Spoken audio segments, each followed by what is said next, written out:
안녕하십니까. 탭스 식구 송승호입니다. 자, 오늘은 뉴탭스에 대한 강의를 준비했고요.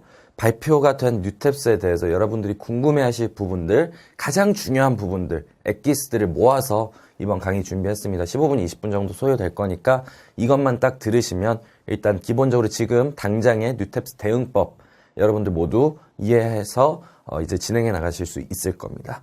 그래서 이번 타이틀은 뉴탭스 바뀌는 것과 바뀌지 않는 것 이렇게 준비했고요. 이거를 좀 다르게 표현하면 결론인데요. 뉴탭스 10%만 바뀌었다. 이겁니다. 이게 가장 중요합니다. 그래서 이런 타이틀을 갖고 저희가 총 3가지 순서로 진행해 보도록 하겠습니다. 첫 번째는 그러니까 10%가 바뀌었다 했으니 그 10%가 무엇인지, 그러면 거기에서 나머지 90%는 어떤 것들이 그대로 유지가 되는지, 그리고 마지막으로 그럼 시험이 이렇게 변했으면 우리 수험생 입장에서는 어떻게 대응을 하는 것이 가장 효율적이고 전략적일지 살펴보는 시간을 갖도록 하겠습니다. 요거 3개 끝내고 바로 이어서 이제 추후 강의에서는 구체적인 그 패턴들, 이제 신유형들의 패턴들 분석을 진행해 볼 겁니다. 아시겠죠? 네. 그러면 바로 들어가겠습니다. 첫 번째, 바뀌는 10%는 무엇일까? 이게 사실 이번 뉴탭스 시행령에서 가장 중요한 부분이고요. 여러분들이 가장 집중해서 봐주셔야 되는 부분이죠. 총 3가지를 준비했습니다. 첫 번째, 시험의 형식적인 부분입니다. 그래서 시험이 예전에는 990점 만점에 몇 파트 4개였고 이런 식의 형식이 있었잖아요. 근데 이런 형식이 약간은 바뀌었어요. 축소가 됐고요. 문제들의 그 기본 순서가 좀 바뀌었습니다. 그래서 어떻게 바뀌었는지 한번 보겠습니다. 이제 보여드릴 자료들은 모두 탭스 공식 홈페이지에 있는 자료들이기 때문에 같이 봐주시면서 홈페이지 들어가셔서 봐주시면서 따라와 주시면 돼요. 첫 번째입니다. 일단 시험 압축이 됐다고 말씀드렸죠. 기존 시험에 비해서 여러 가지 것들이 압축이 되었는데요. 첫 번째는 파트가 4개였던 것이 이제 3개로 압축이 되었습니다. 어떻게 압축이 되었냐? 청해랑 독해는 그대로인데 어휘 문법이 통폐합됐어요. 그래서 하나의 파트로 돼서 총 3개 파트고요. 두 번째로는 문항수가 줄어들었죠. 그래서 전체 200문제였던 게 이제 135문제로 줄었어요. 그래서 65문항이 축소가 되었다. 마지막으로는 이제 문제 푸는 입장에서 되게 힘들었을 부분 중 하나인데 시험이 너무 길었어요. 물론 막상 독해 파트 풀어보면 시간이 없어서 문제였긴 했는데, 그러니까 처음부터 끝까지 시험을 계속 집중해서 보려면 체력적으로 힘들었잖아요. 그런 부분 완화시켜주기 위해 시험 시간도 35분 단축이 되었습니다. 그래서 전반적으로 시험이 좀 압축이 된 것이 가장 큰 뭔가 겉에서 봤을 때의 변화예요. 그래서 이런 부분들은 사실 따지고 보면 몇 번만 훈련을 모의고사 풀어보고 해보면 훨씬 편해진 부분이다. 이렇게 알아주시면 됩니다. 그리고 여기에서 가장 좀 주의해서 봐야 될 부분 중 하나는 독해 파트인데요.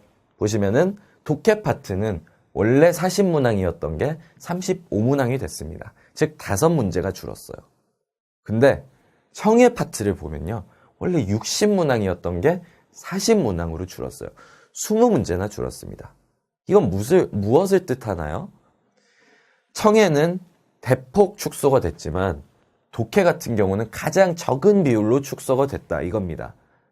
이거 뭐예요? 독해의 중요도가 훨씬 높아졌다. 이렇게 볼 수 있고요. 독해의 변별력을 아마 좀 더 높여서 가져가려는 탭스의 의도로 보입니다. 나머지 부분 조금 평이하게 가져가고 독해에서 변별력 유지하자. 이런 게 지금 탭스의 취지로 보입니다. 그쵸? 축소가 별로 안 됐다. 이렇게 알아주시면 됩니다. 그래서 시험 압축된 부분은 여기까지 설명드리고요. 두 번째 설명드렸던 부분이 뭐예요? 압축과 동시에 형식의 변화가 있었다라고 말씀드렸죠. 문제의 순서가 좀 바뀌었어요. 예를 들면 독해 같은 경우 파트 1, 2, 3이 있었는데 파트 3은 3문제였거든요. 그 순서 다른 거 찾는 거, 그 어색한 흐름 찾는 거. 근데 그 문제가 이제 파트 2로 갔고요. 그 다음에 파트 3에서는 이제 기존의 파트 2였던 부분이 파트 3으로 왔어요. 그래서 이런 순서도 바뀌었고, 형식적인 부분은 어떤 점이 바뀌었냐. 청해를 보면 파트 3에서 원래는 남자와 여자가 대화를 주고받고 그거에 대해서 대답을 하는 그런 문제에서 그 대본을 2번씩 들려줬잖아요. 그러니까 대화를 한번 들려주고 질문을 하고 또 대본을 들려주고 그 다음에 문제를 내고 이런 형식이었는데 이제는 어떻게 바뀌냐면 대본을 한 번을 들려준다는 거죠. 그래서 대화 및 질문을 1회 청취하고 그냥 바로 문제를 풀어라 이겁니다. 그러니까 사실상 바뀐다는 것은 대화를 한 번 들려주겠다. 예전에 들려줬던 거 좀 빼겠다 이겁니다. 그래서 막상 이렇게 보면 괜히 2번 들려줬던 거 예전에는 뭐 이렇게 지루하게 2번 들려줘 했던 것들이 지금은 좀 아쉬울 수 있어요. 이제 한 번밖에 안 들려준다고 집중해야겠는데 이런 생각이 들 수 있지만 안심하셔도 좋은 부분은 첫 번째는 2번 들려줬던 만큼 문제를 어렵게 냈었던 건데 한 번 들려주면 당연히 문제가 조금 더 쉬워지는 부분이 있을 것이고요. 두 번째로는 예전부터 파트 3이 독해에서 가장 쉬운 파트였습니다. 왜 그러냐면 대화 형식이고 지문이 길기 때문에 쉽게 이해가 되는 부분들이에요. 그래서 워낙에 쉬운 부분이니까 조금 어려워진다 하더라도 설령 어려워진다 하더라도 크게 문제는 없을 것이다. 그리고 가장 중요한 건 뭐겠어요? 저희가 탭스 청해를 가르칠 때도 대본의 유형들, 대본들이 이런 형식으로 전개가 될 것이고 이 유형들에 따라서 이렇게 대처하면 된다. 이렇게 설명드리는 부분들이 많잖아요. 그런 것들은 그대로 유지가 됩니다. 즉 대본이 어차피 바뀌는 게 아니고 대본을 한 번 돌려준다는 것 뿐이니까 대본의 성격은 그대로라서 지금까지 준비해온 거 그대로 적용해서도 큰 문제가 없을 거다. 이게 첫 번째 청해에 대한 부분이고요. 그 다음에 두 번째는 독해 얘기입니다. 독해 같은 경우는 지금 뭐예요? 지문을 1지문 1문항으로 제공을 하는 부분인데 원래 예전부터 1지문 1문항이었잖아요. 뭐가 바뀌냐면 예전에는 그냥 줄글로 그냥 한 문단짜리 줄글을 제공을 했었다면 이제는 이 글에다가 약간 디자인을 얹히겠다는 거예요. 그러니까 예전에 뭔가 공직글이었다면 그냥 네모가 하나 쳐져서 나왔거든요. 공직글에. 근데 이제는 공직글답게 뭔가 디자인을 좀 얹히겠다. 이거입니다. 큰 틀에서는 그렇고요. 그 세부적으로는 뭐 약간의 문체가 바뀔 수도 있지만 어차피 여기서도 잡아가셔야 되는 부분은 뭐예요? 기존의 내용이랑 달라지는 게 아예 없어요. 이 부분이 뭐였어요? 예전에 주제 찾기 코렉트 인퍼 부분이었는데 이거를 그냥 코렉트 부분에서 이제는 뭔가 형식을 얹히겠다 이겁니다. 그래서 문제 푸는 입장에서는 어차피 똑같은데 좋아진 점들만 있어요. 첫 번째, 디자인이 얹혀지면 문제를 푸는 입장에서 훨씬 쉽습니다. 왜? 저희 탭스 19에서는 어떻게 접근했었어요? 독해 문제를 항상 문제의 형식으로 접근했잖아요. 문제의 틀, 문제의 패턴, 그리고 그 패턴을 어떻게 파악한다? 몇 가지 단서들을 읽어보면 이 패턴이 파악이 된다. 이거였는데요. 디자인이 얹혀지면 그 단서들이 더욱 명확해집니다. 그래서 문제를 푸는 입장에서는 더욱더 명확하게, 더 효율적으로 풀 수 있는 부분들이 있을 것이고 그 다음에 문제의 성격은 바뀌지 않으니까 사실상 쉬워지는 부분이다. 이렇게 생각해 주시면 됩니다. 그래서 형식의 변화는 결국에는 우리가 봤을 때 청해나 독해나 둘 다 쉬워지기만 할 뿐이다. 이렇게 좀 이해해 주시면 됩니다. 아시겠죠? 네. 이렇게 정리를 하면 뉴탭스에서 바뀌는 형식적인 부분은 다 정리가 끝납니다. 압축이 될 것이고 그 다음에 형식에 약간의 변화가 있지만 크게 문제는 없다. 그래서 문제 순서와 시험 압축이 시험의 형식적인 부분의 변화라는 부분이고요. 두 번째 요소, 3개 있다 그랬잖아요. 두 번째 요소 넘어가겠습니다. 두 번째가 사실은 가장 중요합니다. 신유형 문제가 추가됐어요. 형식적인 부분은 그렇게 중요하지 않거든요. 모의고사 몇 번 풀어보면 그만이에요. 근데 신유형 문제들은 우리가 이제 새롭게 대처해야 되는 부분들이 생기는 거죠. 신유형들에 대해서 살펴보면 결국엔 뭐예요? 1지문 2문항으로 시험이 바뀌었다. 이겁니다. 이게 핵심입니다. 그러니까 예전에는 지문 하나당 문제를 하나씩을 냈었는데 이제는 뭐 지문 하나 냈을 때 문제를 2개 내는 경우도 있을 수 있다. 이겁니다. 그래서 이 신유형 문제들이 가장 중요한 부분이에요. 한번 보시면 이것도 탭스 관리위원회에서 발표한 자료에서 신유형 관련된 부분인데요. 신유형, 청해랑 독해 조금씩 있습니다. 청해부터 보면은 파트가 새로 생겼어요. 아예 그냥 파트 5라고 해서 지문 하나를 주고 들려주고 문제를 2개 동시에 푸는 거예요. 그러니까 들려준 다음에 문제를 2개 냅니다. 그리고 또 다시 들려준 다음에 문제를 또 다시 들려주고 선택지들까지 들려줘요. 그때 문제를 풀 수 있는 것이죠. 그래서 여기는 약간 난이도가 좀 있을 수 있지만 사실상 4문제, 즉 지문이 2개 나오는 거예요. 그래서 이거에 대한 대처법 잡아가야 될 것이고, 그 다음 마찬가지로 독해도 지문 하나당 문항을 2개를 내겠다라고 한 문제들이 파트 4에 이제 새로 생기는 것이고, 여기가 문제가 10문제가 됩니다. 그래서 독해도 새롭게 접근해야 되는 부분이 생길 것이고 청해도 생길 것인데, 가장 중요한 부분은 뭐예요? 신유형 문제 몇 개 추가됐다? 14문제 추가됐다. 전체 문제 135문제, 거의 140문제 중에서 딱 10%에 해당되는 부분입니다. 10%에 대해서만 대응을 하면 결국에 나머지 90%는 기존 시험이랑 그대로 일치한다. 이렇게 봐주시면 됩니다. 아시겠죠? 뭐 이런 탭스 관리위원회에서 공개한 문제들인데요. 여기서 이제 문제들은 구체적으로 풀이하진 않을 거예요, 지금은. 근데 제일 중요한 거를 하나 설명드릴게요. 지금까지 탭스 관리위원회는 1문항, 1문항의 원칙을 고수한다고 항상 강조를 해왔고요. 이거를 자랑스럽게 여겨왔습니다. 이거를 탭스 관리위원회 홈페이지에서도 항상 공지를 했었거든요. 저희는 1지문 1문항입니다. 왜 그러냐? 1지문 다문항이 될 경우에는 그 문제들을 바탕으로 지문에 무언가를 유추할 수 있을 것이고, 그러면은 문제풀이 스킬이 개입될 수 있습니다. 그렇기 때문에 저희는 1지문 1문항을 고수할 겁니다. 이렇게 얘기를 했어요. 근데 이번에 그 고집을 꺾은 것이죠. 그럼 여기서 우리는 무엇을 할 수 있을까요? 지문이 하나에서 문항이 2개면 이제는 그들이 항상 반대해왔던 문제풀이 테크닉, 문제풀이 패턴 부분들을 가져갈 수 있게 된 거예요, 이제는. 그래서 사실상 지문이 하나에 질문이 여러 개면 우리가 지금까지 해왔던 단서 기반 문제풀이가 더욱더 효력을 발휘할 수 있는 것입니다. 물론 어떻게 접근해야 되는지는 또 접근법이 약간 달라지겠지만 기본적으로 이렇게 질문 하나에 문제 2개씩 나오면 우리한테는 땡큐다, 이거입니다.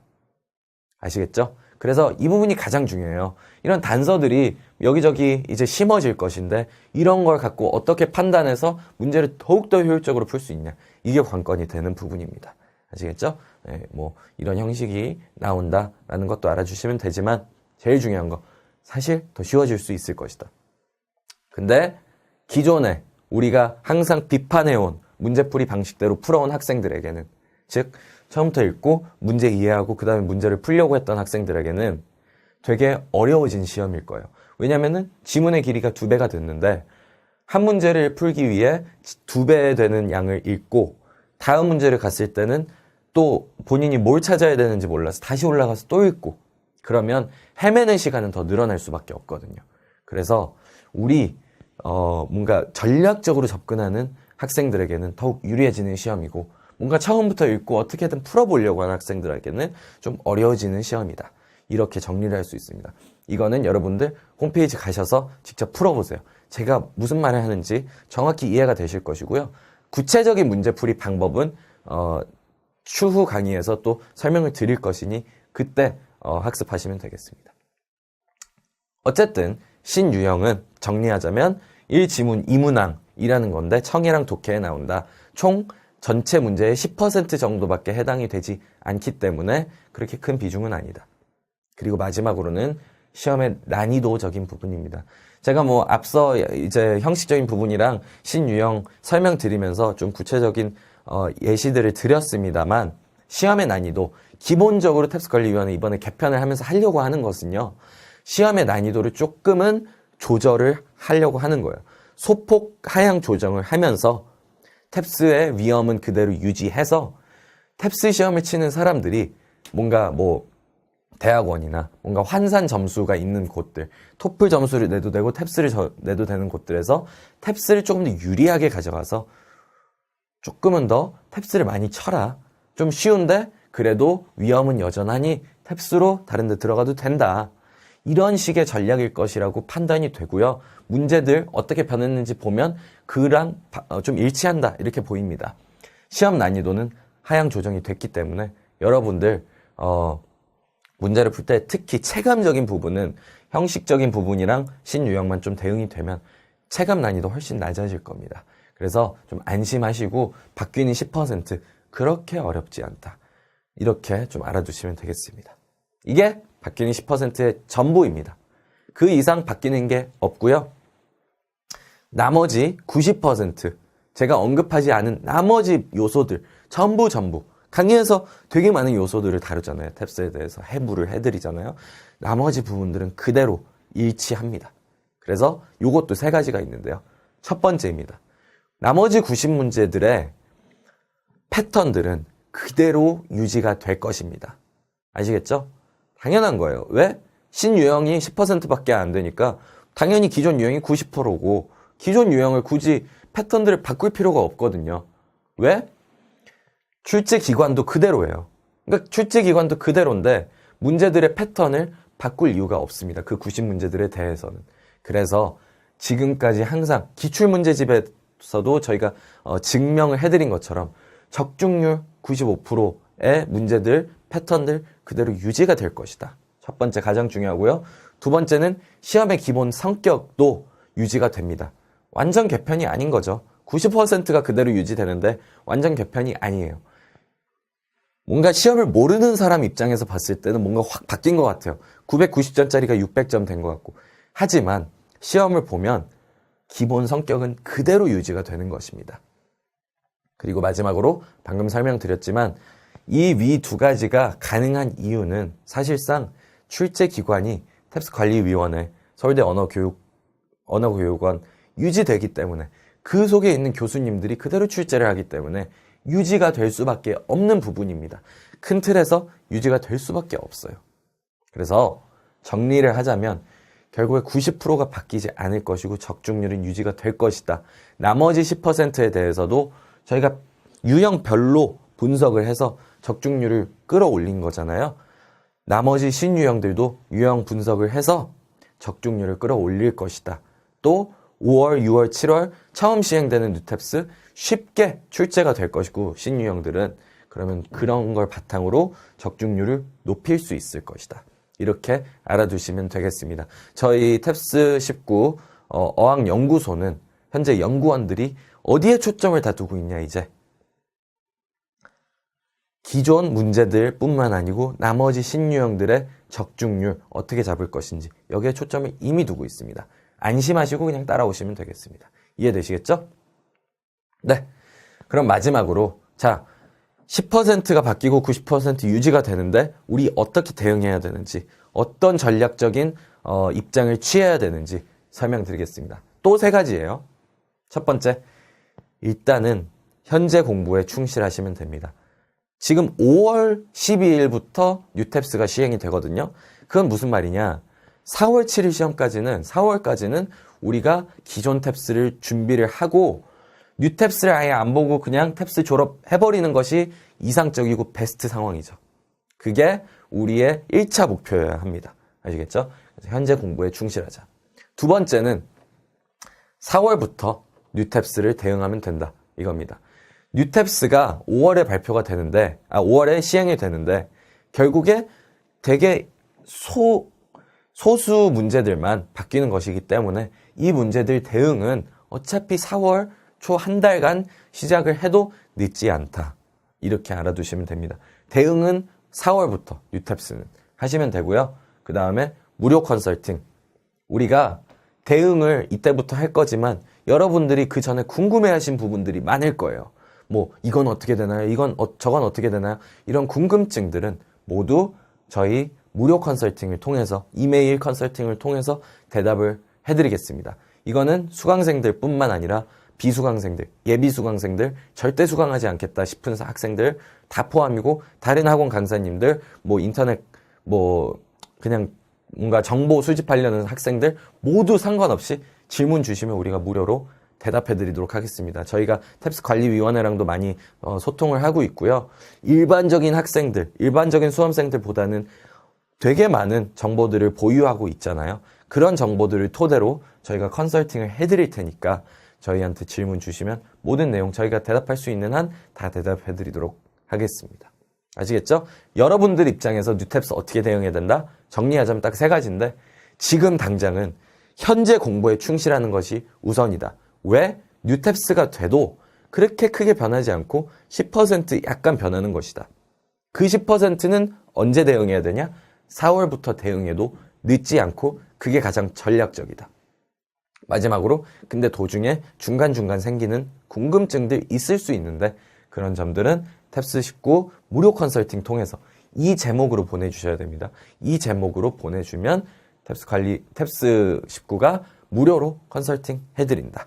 이렇게 대응 방법을 좀 정리해 볼 수 있겠습니다. 이해되시겠죠? 네. 그래서 저희가 준비한 강의는 여기까지고요. 마무리하자면 뉴탭스는 설명드렸다시피 안심하셔도 좋습니다. 저희 탭스 19는 10%만 변했다고 지금 분석을 했고요. 뉴탭스가 오히려 쉬워졌다고 보고 있습니다. 샘플 문제 물론 조금은 쉽게 나온 것도 있을 수 있지만 기본적인 구조 쉬워졌습니다. 문제들 줄어들었고요. 우리가 전략적으로 접근할 수 있는 부분들이 훨씬 많아졌어요. 그게 핵심입니다.